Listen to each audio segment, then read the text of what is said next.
Nearly 50% of everything on supermarket shelves contains it. Most of us eat it every day at home and in restaurants. We cook with it, clean with it, create agrofuel for supposedly green transportation with it, and use it to make ourselves beautiful. But there is an ugly side effect, one that is destroying our planet. Worldwide, demand is soaring as this is the cheapest vegetable oil to produce. Demand has increased over 100% since the year 2000. Big profits, huge controversy. Palm oil.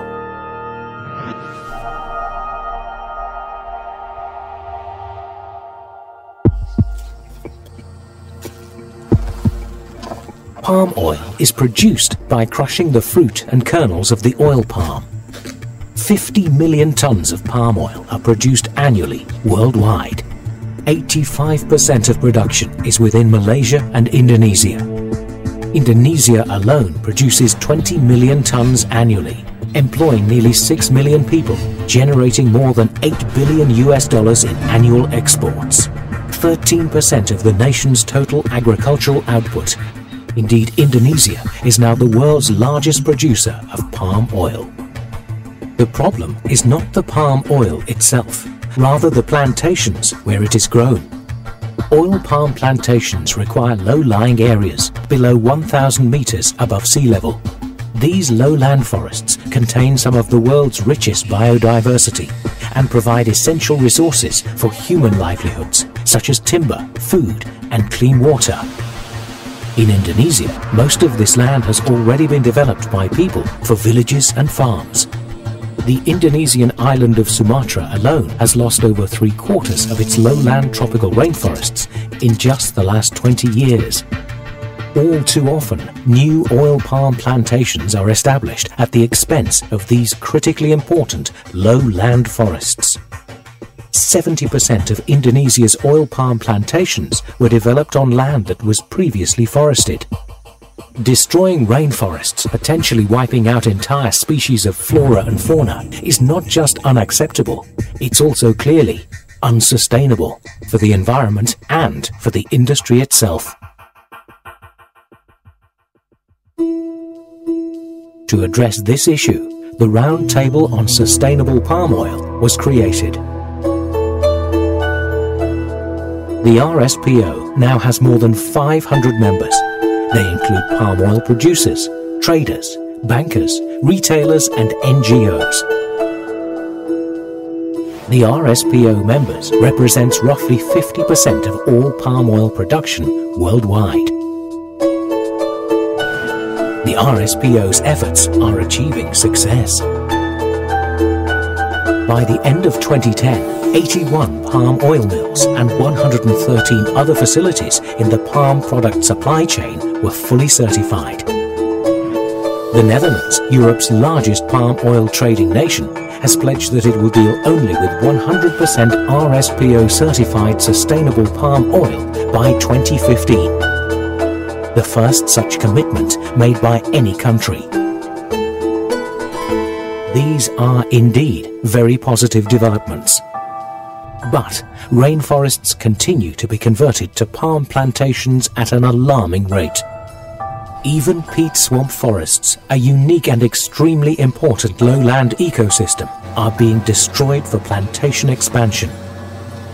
As their name suggests, these swamps grow on deep peat. Peat is essentially undecomposed organic matter and water laid down over many thousands of years.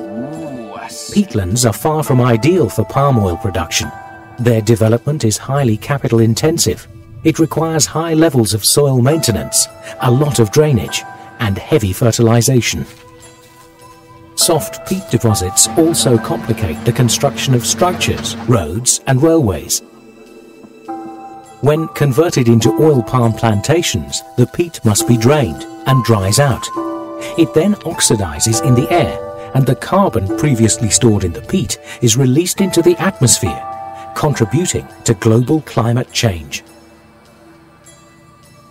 Of particular concern are the Tripa peat swamp forests on the west coast of Sumatra's Aceh province. The Tripa peat swamp forests are important for disaster risk reduction, providing an excellent buffer zone against future tsunamis. They also store and regulate large quantities of fresh water, playing an important role in flood mitigation and ensuring a continuous supply of clean water. Kalau dulu pertaniannya bebas, hasilnya juga memuaskan. Sekarang ini kekurangan karena apa? Airnya cepat diserap oleh alur-alur beku yang udah banyak. Sekarang ini sudah kering, nah, bisa tanam apa-apa aja kan.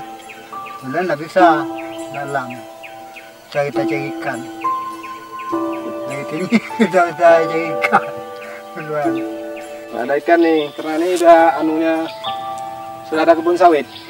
Destruction of peatlands is bad for people, bad for the environment, and bad for the oil palm business itself. It's not just about a few monkeys and tigers and stuff, it's economics. It makes no economic sense in the long run to convert these kind of forests anymore. An alternative solution is urgently needed. As a forward-thinking organisation committed to both promoting sustainable oil palm development and protecting the remaining rainforests, the RSPO endorsed a proposal by the Switzerland-based NGO PANECO to develop palm plantations on non-forested, degraded mineral soil lands as a solution to prevent further rainforest destruction. Throughout the archipelago of Indonesia, there are roughly 7.4 million hectares of fallow, partly degraded land that is already deforested. This represents an area approximately the size of the Czech Republic. 200,000 hectares of this available land is in the province of Aceh, at the northern tip of Sumatra. PANECO proposed utilizing this degraded land for palm plantation development. It could produce enough palm oil to meet the coming decade's worldwide demand without clearing more forests.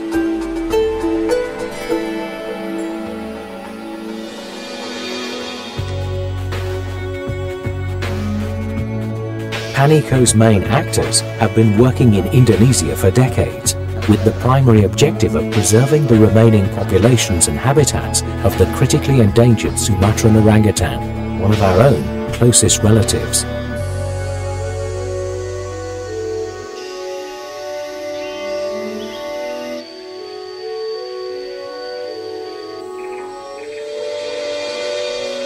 In the 90s, when Tripa's forest was still largely intact, it harbored well over 1,000 Sumatran orangutans. It's a really unique lowland forest ecosystem with a good orangutan and good fruit production, good productivity generally. Perfect orangutan habitat. Now these forests and their orangutans are rapidly disappearing.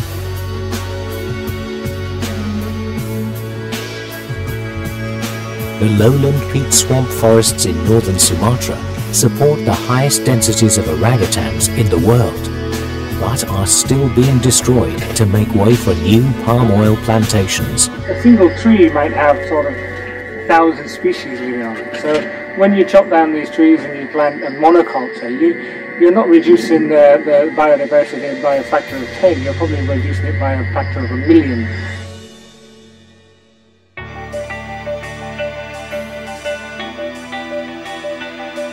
Using existing fallow land on mineral soils instead of on peat would not only continue to feed the world's appetite for palm oil, but would also avoid the further irresponsible and reckless destruction of the peat swamp forests, the habitat of the orangutan.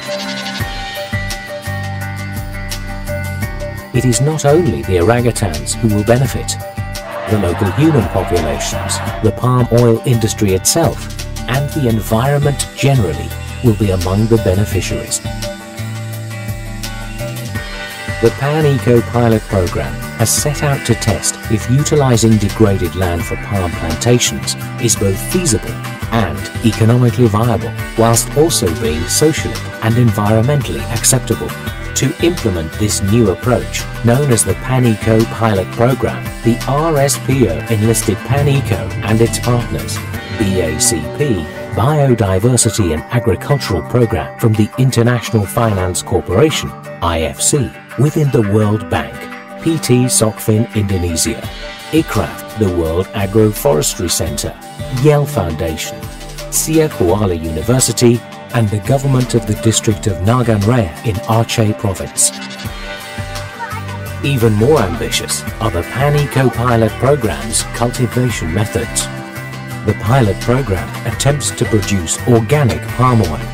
There is no use of chemical pesticides, herbicides, or fertilizers. All internal control system strictly monitors all activities in the pilot program, ensuring that all is in full compliance with the EU standards to be certified organic.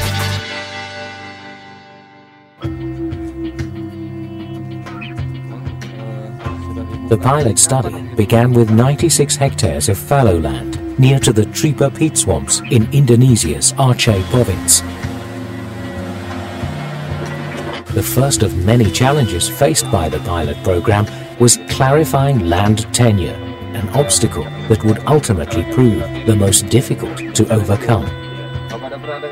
Historically, Aceh has long been a very troubled province, plagued by political instability, war, and natural disasters, most notably the 2004 tsunami. As a result, conflicts over property ownership are very common. 20% of the land used for the pilot study was in dispute. In most cases, these conflicts amongst landowners were resolved amicably. Some of the disputes could not be resolved, however, and unfortunately had to be withdrawn from the pilot program. The people who have the authority to make decisions is the Forestry Department and the local government. All we can do is provide them with accurate, up-to-date information and help them as much as we can in their job. After land tenure was initially clarified in the field, it then moved forward to the lengthy process of documentation review by the district government. Di dalam HGU masa ada sertifikat. Yang mengeluarkan sertifikat siapa? Pemerintah kan? Yang mengeluarkan HGU siapa? Pemerintah. The district governments are responsible for issuing all official legal land titles.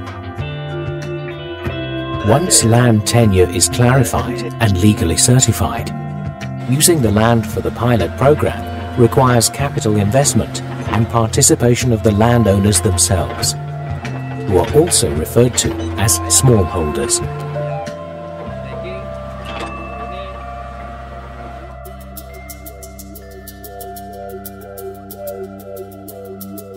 Most villagers in the region live on only around $6 a day. Within the first 4 years, before the first harvest, oil palm plantation development costs can reach as much as $3,000 per hectare, a sum that is simply unaffordable for the majority of potential smallholders.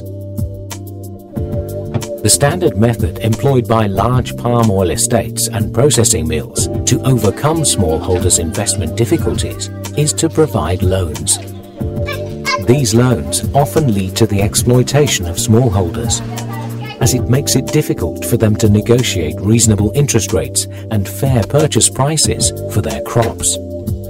To avoid this pitfall and provide fair and transparent accountability, a credit union has been established, enabling the pilot program's smallholders to access bank loans with fair and fixed interest rates.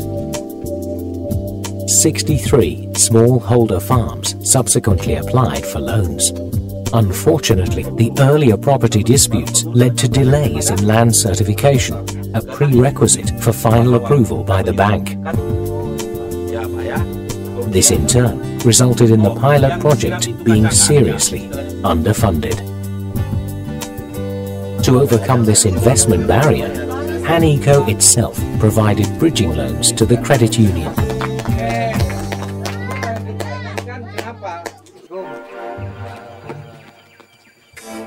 About half of the pilot program's members are local Achenese smallholders. The other half originate from Sumatra's neighbouring island of Java. The Archanese are traditionally traders and fishermen, whilst the Javanese are better known for their agricultural knowledge and skill. Training, support and technical assistance for all of the smallholders was provided by PT Sokvin Indonesia, a private palm oil producer company and RSPO member which has been operating in Indonesia for more than 100 years.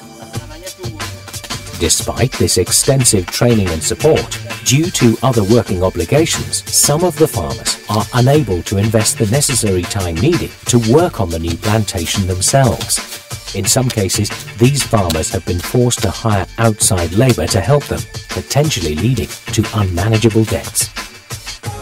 To address this problem, the credit union is in charge of monitoring the smallholder loans, in addition to administering the financial management of the overall pilot programme. If necessary, the credit union will directly intervene and take over management of any smallholder plots that are at risk of inadequate management and return them to their owners once the loans are recuperated from the sale of the produce.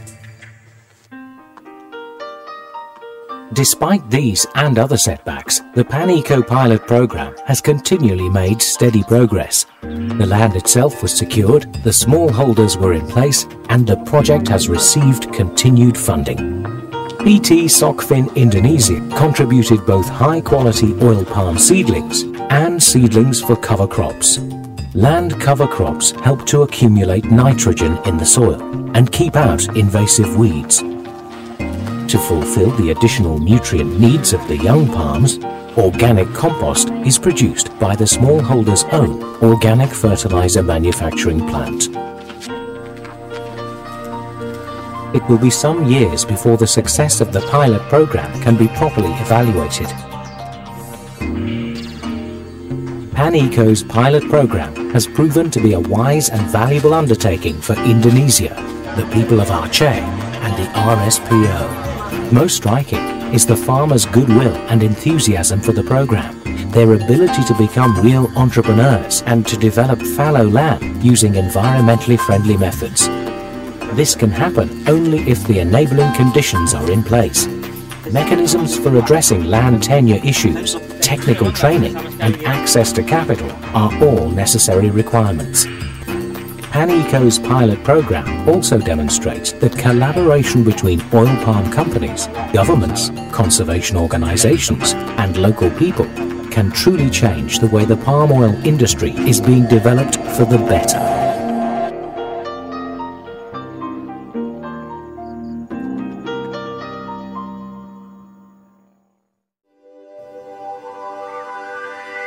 This nightjar, sitting quietly in its nest with its 2 chicks in the midst of the pilot program, with busy farmers all around, symbolizes the ultimate vision of an oil palm plantation in harmony with nature. An environment where butterflies can still exist is also a good place for people.